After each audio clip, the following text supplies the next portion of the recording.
नमस्कार, माझे नाव आदित्य कृष्णा झेंडे आहे। आज आपण गुणधर्म पदार्थांचे यामध्ये प्रयोग पाहून घेऊया। पुरेशा आकाराचे भांडे थाळी ठेवून ते पाण्याने काठोकाठ भरून घ्या। वरीलपैकी अलगद त्या भांड्यात एक वस्तू सोडा। थाळीत सांडलेल्या पाण्याचे आकारमान मोजपत्राने किंवा अंशी सुई वापरून मोजा। सूत्र वापरून प्रत्येकाची घनता किती ते ठरवा। वेगवेगळ्या वस्तूंसाठी ही कृती करून पहा।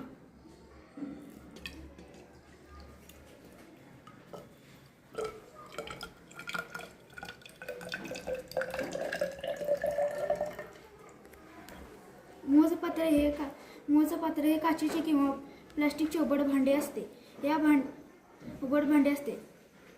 या द्रवाची उंची बाहेरून दिसू शकते।